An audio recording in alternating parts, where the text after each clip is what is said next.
some noise, guys.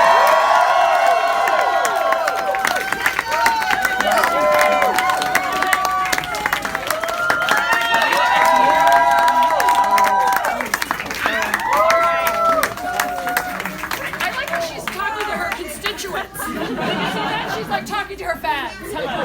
All right, where do we put this dame? All right. You guys, she's not a puppy. Everyone's like, oh.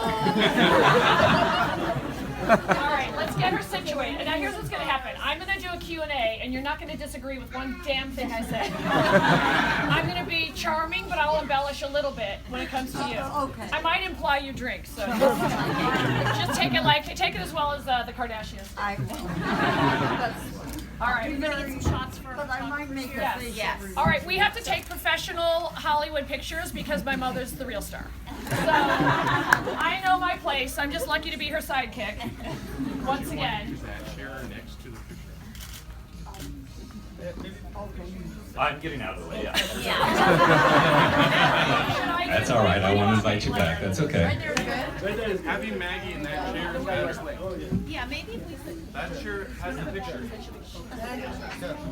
All right. So what's a good like? Right there. All right. Hey, I'm happy to win. Yeah.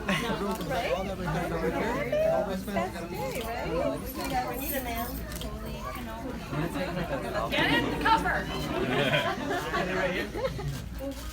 Right here, yeah, wait a minute, Maggie. There you go. One more time. Just a couple All right. Oh my god, I got it. Yes. Word. Maggie right there. Oh, all right. Sorry. We're gonna put Maggie right here. Yeah. Yes. All right. Okay. We'll take 1 second. Yeah. Don't break it up. I love it when she goes, oopsie daisy. Mom, take your chair. Like you're hosting Masterpiece Theater. All right, go ahead. Take the load off. All right. Here you go. And front of the book. Front of the book. Front of the book. Front of the book. Front of the book. Front of the book. Turn that down. Oh my god. Oh, great. That's a great shot. Yes. All right, guys. Slay. Yes, mama. Slay, mama. Ladies right here. And one right here, you guys? Oh my god, that is great. Ladies, one right here. That is great. I got the flash and everything. One more right here. And one more? Okay, guys, thank you guys so much. Thank you. You nailed it, Mom. Try again. Why don't you go over there? Thank you.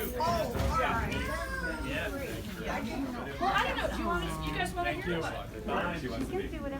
Okay. We'll put you in the wheelchair so you have your little feetsies things. All right, cool. Good. All right. Is this mine? That's yours. Oh, fancy. Is this on? Oh, hello, everybody. All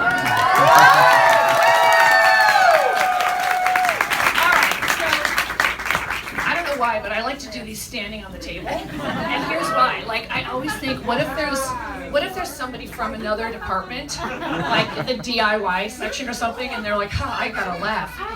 All right, so here's what we're gonna do. You guys deserve a show, so let's do a Q&A, shall we?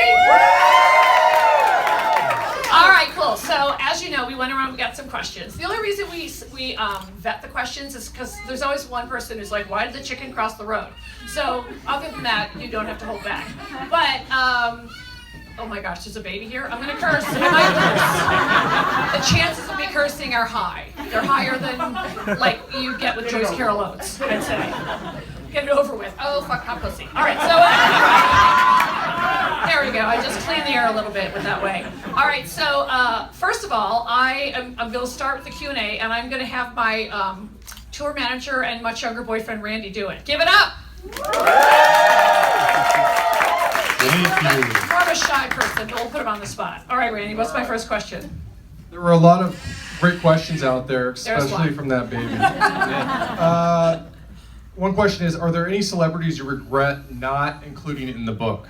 Oh, yes. Okay, so first of all, when I wrote this book, I cover about 120 celebrities, but there's some celebrities within the entries, right? So that's why I wanted to do an index A to Z, because, you know, I'm 56, I'm a chick comic, I've been around forever. I'm like now one of those assholes that's pretty much met everybody.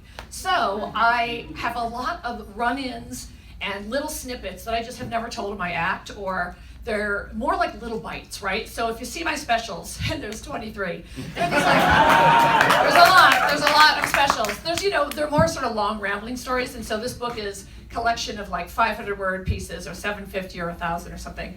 And sometimes somebody gets a few more words if their names happen to be Cher or Edison Cooper. And so, but even after I finished, I kept having run-ins that I almost wish could be in the book. So one of them is really unusual. So here's why I tell you, because I knew I could write a book about like the people I always talk about in my act, and that's fine, and they're in there. But I think what was fun about it, what I hope you like about it, is I've had a lot of truly unexpected run-ins. And I've worked with people that you wouldn't think. I mean, what inspired the book, and it's going to sound like a joke, but it's really true. So a year ago, I was in New York in the Trump International. I know, I didn't look. Look, let me just say this. I have known that fool off and on for like 15 years. So, A, there's something very, very wrong with him. Like, he is President West. All right, so, you get the idea. And so I just never, when I would run into him, like, I don't know him well, but I've run into him several times. And there's a story in the book that's just like a barn burner about a day I spent with Trump and Liza Minnelli. That's all I'm gonna say. I swear to God, like, you have to get this book. No one else is gonna tell you these stories. They are so crazy. I also believe that while I'm crazy, I am also a magnet for crazy. So I wanted to include those. So anyway, we're in the hotel. I knew Trump was like an a-hole, but I didn't know he was like a crazy racist birther pussy rubber. Like, so I just stayed there because it was close to CNN. But now I'm scared to stay there. Okay, so anyway, but I'm not scared of him. Just so you know, like, he's a typical bully where the minute you fire back at him, he just fucking backs down. Like, one time I saw him and I was hosting this thing, and he's like, "You're not gonna be too hard on me, are you? I mean, go easy." I'm like, "Calm down, girl. You'll survive." So he's one of those. Okay, so anyway, many experiences happen after I finish the book because that's my life. As you know, I'm out among the people, as my good friend Howard Stern says. I can't believe you have the nerve to leave your house. And so I said, I do. I have to get material. So, gosh. Okay, so here's one I'm sort of proud of. And this is one that would be in the book, right? So what you may not know is I'm friends with Laker legend Kareem Abdul-Jabbar. So it's not like a particularly funny story, but hopefully you think it's interesting. So I became friends with him, and that's a funny story. So I went to an event for Maggie Griffin, because I'm kind of in that Loop Group Mafia. It's like, Barbara Davis, who's married to the oil tycoon dude, and it's like fucking Lisa Rinna, and Don Rickles, and Suzanne Summers, and Sidney Poitier. Like, it was a whole, like, mafia. I'm also a little bored with people under 90. It's her fault. It's really true. I love the kids, but the legends really get me. So anyway, I got to know Kareem Abdul-Jabbar, and then he spoke at the Democratic National Convention. And sure enough, he texted me about 20 minutes before he was going to go on, and he goes, "Do you have any jokes?" And I was like, "Yeah, okay." And I've never written a joke for anyone but myself in my whole career. So I fire off like 12 jokes to Kareem Abdul-Jabbar.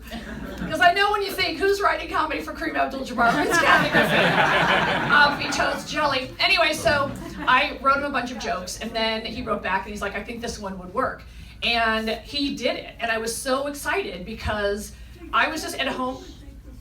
Ma, are you good? Mother. I know. Inside voice. Inside voice. I would, if she was in one of my shows, I would have bounced her. I'm just saying, like, that kind of activity gets you bounced. All right. So anyway, I swear to God, I'm gonna slap you in the face. I don't care who's from Dateline is here.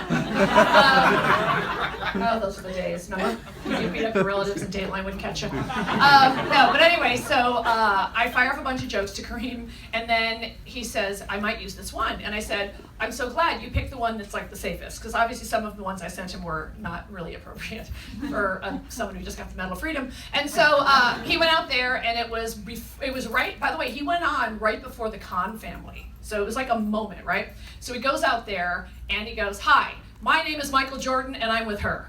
And he goes, "I might as well say that because it's not like Donald Trump will know the difference." Come on, I wrote a joke with Kareem Abdul-Jabbar. And I was so excited. I was at my house in my PJs, no makeup, and I just went like, yeah, I was like so excited. And so if I was going to write a sequel, I would put that story because I know no one would think, oh yeah, where's a really good Kathy Griffin, Kareem Abdul-Jabbar story? Only out of my mouth. All right, what's the next question? Tell us about your worst road experience or gig. Oh my gosh, where do I start? Okay, so obviously there's more shitty ones than good ones. So that's, anybody here who wants to be a comic, just accept that part. It's gonna suck more than it's good, so you better love it. But I did this one gig. It was at a place somewhere in Arizona, and it was called Rawhide. I don't know if it even I've still. been there. You've been to Rawhide? Does it still exist? Yes. Yes. I'm getting shakes. Okay, so get this shit. So I get hired. I get hired to do a corporate, right? So a corporate means it's a private thing. It's only for the corporation. You're not supposed to swear. You have to be clean. They told me it was like honoring some guy in the company. I don't even know what company. And they said, wear a formal dress. And I'm like, for stand-up? And they're like, yes, it's a very formal event. So I said, fine. So I go and I'm in a ball gown and I'm backstage. And the opening act was Boogie Nights, that group that used to do 70s hits. They killed. They got like 3 standing ovations. Ladies and gentlemen, Kathy Griffin.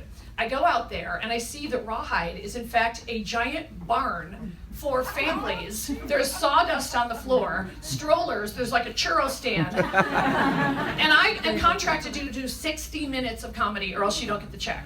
So if there's one thing I get, it's the check. Oh yeah, that's right. And so I go out there and everybody is in like cargo shorts and stuff. And I start telling my, hilarious act. And they're not just bored, they're like taking like whole families away from me, and then I'm cursing because I'm forgetting that there's like children there. And about halfway through the set, some little kid comes up on the stage, like a 4-year-old, and he gets in front of me, he starts going like this. And the audience loves it. So they're clapping at the freaking kid. And I make a couple jokes like, somebody take this kid back to, the orphanage, and they're like, boo, boo. So I had what I lovingly call the ass crack sweat for the entire 60 minutes. And it was like ding and thank you, good night. And the place was like empty. And I always love, whenever I bomb, I love to act like I killed and go, thank you, good night, Rawhide. And it was like 2 busboys, like, oh, lo siento. Okay. Is there a celebrity that you haven't met yet that you'd like to? Yes, this one's gonna be, I don't know if this is like your favorite answer. I have a big boner for Jimmy Carter. I did say it'd be funny, but I think he's like the shit, and I think he's so underrated and so magical. I'm not religious though, so I'd have to say like, Jesus wants me to build a house for Habitat for Humanity. I don't know what I would say. I would make up anything, but I just think he's super cool.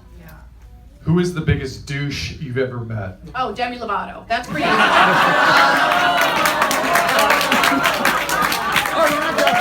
Hey, Lovotics, put your guns down. All right, so in the book, I actually include a lot of the actual twats that I got from the Lovotics. And, what I find amusing about her, and, like last night I kind of got into it with Christina Aguilera at a party, because she was, yeah, you came to a good signing. Yeah. This is a good one, No, but with Debbie, I call her Debbie, because it makes her furious. And I think that's funny, like for a celebrity to get legitimately angry. And by the way, I was actually saying into Siri something about Demi Lovato, but Siri. How do we get along with her anymore? Or those teens in Macedonia that screwed up the whole election, apparently. But anyway, so I don't have a fan in Demi Lovato. I would say she's douchey. Only because her fan army, called the Lovotics, they're about 30 million strong, and she keeps reigniting this beef, which is fine for her because then she gets to go back into fame land or a protective wall of Lovotics, and then they print pictures of my house and say, throw bricks at my head when I do my hike until I'm dead, and then send her pictures proving I'm dead. So it's all in good, not at all fun. It's not in good fun. So yeah, she's kind of douchey. But you want to hear about the Aguilera thing? Yeah! Oh, you do! Okay, so I know you. I get it. All right, so here's the deal. So I am also very amused by how many of the celebrities in the book are just now catching on to it. So this is week 2, the book is out, right?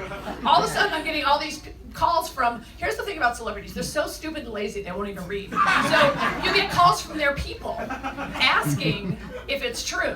And then when you say, well, let's say that the entry was 500 words or 700 words. I'll be like, well, why don't you have so-and-so read it and get back to me? Well, that is far too time-consuming. So I've been getting people who are mad because they didn't read it, but they heard it was bad, Ellen DeGeneres. And then I'm getting people who I wrote a love letter to who didn't read it, Anderson Cooper, who admitted it on AC360 tonight. So I was like, I wrote you a love letter. And he's like, I know, that was so nice. I go, what was your favorite part? And he goes, uh-oh. So I think you'll be hearing about that on New Year's Eve. About every 3 minutes. Oh, yes. He's not getting off easy. Okay, so last night is the Aguilera, right?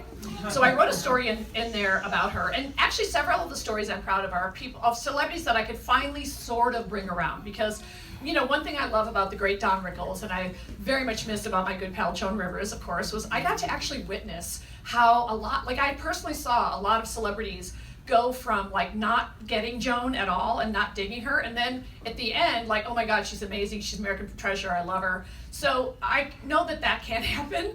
Maybe not with Debbie yet, but anyway, at some point. So I actually wrote a kind of a cute story in there about how when I first met Christina, she was super bitchy when she was the genie in the bottle, and I just thought it was funny because she was only 16 or something. And then later, many years later, I saw her at the Grammys, and she was like a mom and super nice, and I didn't know what to say, and I was nervous, and so I knew her kid's name was Max, but I know nothing about kids. If I have even one egg left, you can have it. I would throw it out the window. But anyway, so I saw her last night, and I go, hey, and she was like, hey, and I go, guess you're in my new book. Have you seen it? And she goes, oh no. And I go, no, it's a good story. And she's like, no, what did you do? And I go, I told the story about the time we ran into each other at the Grammys, and I brought up your son Max. And then you sort of busted me, and you go, you don't really know anything about my son or care about him, right? And I go, no, I just wanted to act like I knew about your life. And she goes, oh my God, I didn't say that, did I? I go, yes. And she goes, I don't think I said it. I go, okay, I'm a pro at this. Let's do this by the numbers. Did you or do you not have a son named Max? And she's like, of course I do. And I go, is he gifted? And she's like, he is. I go, okay, exactly. Typical celebrity answer. So anyway, it was just funny. So then later on in the evening, she came over and she was doing the thing well, we had such a good talk, so you're gonna be nice to me, right? And I was like, yeah, honey, it doesn't work like that. I go, just because we had a nice chat doesn't mean if you do something crazy, especially if it's public, I might bring it up. I'm a comic. And she was like, no. And we had to have this whole philosophical discussion about how, okay, when you came out with Dirty, did you like it when people called you a whore? And she goes, no. I go, exactly. So if you're going to call me a mean comic, I go, it's my style of comedy. And then when you did Hurt, you were a chanteuse. And then when you did your Spanish album, you were acting like you were Hispanic. And that sells records, damn it. So it's a process, I'm telling you. I'm trying to get them all, but they don't all come around and enjoy the brilliance. All right. What really happened with Levi Johnston? I fucked that guy 4 times in one night. Did you see those Mark Seliger pictures? Who wouldn't? All right, so Levi Johnston is I wouldn't say he's a prostitute technically, but what happened was, because I'm a genius, I was nominated for I think this is hilarious, I was nominated for a Teen Choice Award. That's right. I am America's Next Top Teen Model. And I just thought it was funny. And I don't remember who won, but I knew I wouldn't win, so I thought, well, I might as well go with someone that teens know, but also will piss off Sarah Palin. So I freaking got in touch with Levi. He had like a bodyguard / manager at the time. I got in touch with that guy. I paid Levi $5,000 to go to the Teen Choice Awards with me, and it was worth every penny.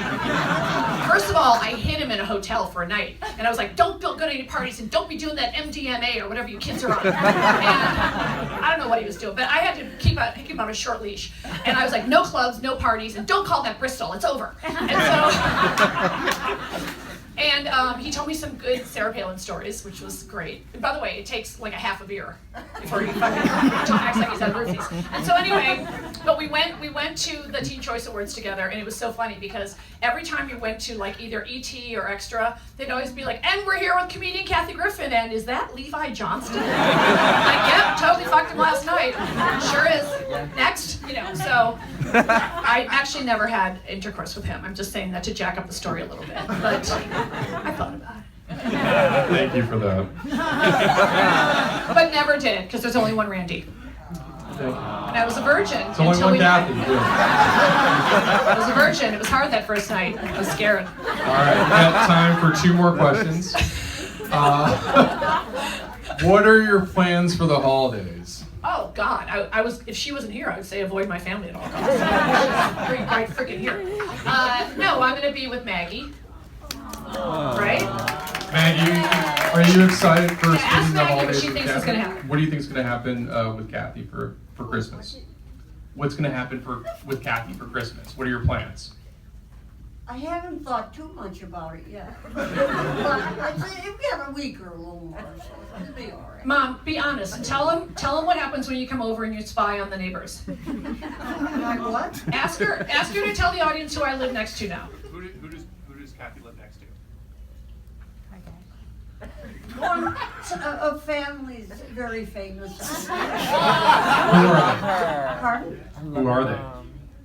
The Kardashians. Which ones? Which ones? Which ones? What do you mean? Which Kardashians? Well, I can't talk about that. The one with the big butt. You are so full of shit. Okay, it's Kim and Kanye, and she stares out the window every time she comes over. And she calls him Kenya, which is. Oh my god. I love I'm it. nervous. He's gonna come over and be like, "Ah, God!" But she does. She has, and then I didn't tell you this. Kim came over 2 days ago, and she looked at your room, and she goes, "This must be my room." I go, "It's not your room, it's my mother's room." And she's like, "Oh my God, she can literally see in the house." I go, "That's why it's her room." All right, what's our final one? All right, good question. What was the best piece of advice Joan Rivers ever gave you? Oh, this is good. You know, one thing about doing this book tour, honestly, I really have enjoyed talking about Joan because everywhere I go, I either tell a funny story about her, and the audience gets nervous at first, right? Because, you know, she's someone that I feel we didn't really know was a national treasure until we lost her. And I hear that, what's funny is I hear that from celebrities so much because they'll come up to me for some reason and be like, "God, I miss Joan." And either I'll say, "Well, you should have been nicer," or Ellen, or I'll just say, "Wasn't she great?" You know what I mean? But I think what she did and what she meant to all of us is lasting and important. So as a chick comic, because we always used to call ourselves chick comics, you know, there is an understanding, I think, with someone. I mean, like I said, she was, 81 when she passed away.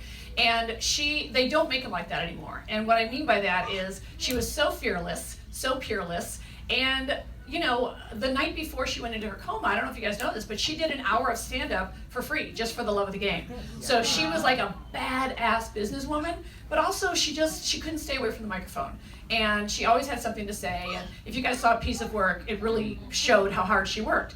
So she was a giant mentor, as well as all the women that came before, and I think it's so important to keep saying their names. Joan Rivers, Phyllis Diller, Moms Mabley, Toady Fields, you know, pick your person, but there is, you know, stand-up is different than comedic actresses. And for Joan to be able to stand there decade after decade and say the stuff she said and take the chances and the risks, I think the best advice was to follow her example of really living it. And I live and breathe it. I just think sort of comedy 24/7, but also watching her take the punches that she took and, you know, taking punches from other celebrities. I don't know if you guys know this, but I think Peter O'Sally had her banned from The Tonight Show even the whole time Jay hosted. Like, that kind of shit, we need to just, as humans and as women, keep reminding ourselves, like, that shit happened. And it happened to somebody that was just, honestly, just like an artist doing her thing. So I think in these times, when everybody is very sensitive or very angry or very divided, like, all I ask as a comic is, like, let me have my little lane of, like, vile, absurd, offensive comedy. And then you can have room for the prop comic, and then there can be the not swearing comic, and there can be the Christian comic, which, that's interesting. It's a very limited scope. But I think the best, one of the best things she ever said to me, and there's a great story in the book about her that I'm very proud of because I never told it before, which is for some reason she was secretive about this. And I guess I get mad when people say that Joan was mean, because she didn't have a mean bone in her body. And also, she was so classy. And when people are like, "Oh, she was vulgar," I'm like, So the story I put in there is, get this shit. She calls me up a few years ago and she goes, "Do you want to be my +1? Chuck and Camilla called. We're going to Windsor and Buckingham." And I freaking went with Joan Rivers as her +1 to Windsor Castle and Buckingham Palace and hung with Chuck and Camilla. And if you recall, Chuck wanted to be Camilla's tampon, which I still think is the highest form of a compliment. But I just wanted to write that, like, that's really who she was. You know, she could roll with anybody, and she had many sides and facets, and she took so much heat, and yet she kept doing her thing. And so I think that was like the best. And what a work ethic, right? So I think, but also she was just funny as fuck. I mean, we would get together and we would be so vicious. Mom, didn't you? Oh, my mom did something unbelievable. One time, wasn't I at the Ivy with Joan? And then didn't you bring me a Vicodin? It was so embarrassing. Like, I had pneumonia or something, and I'm eating with Joan. And oh, by the way, Maggie would never go out with Joan because she was too intimidated. And every time, Joan wanted to like hang with Maggie.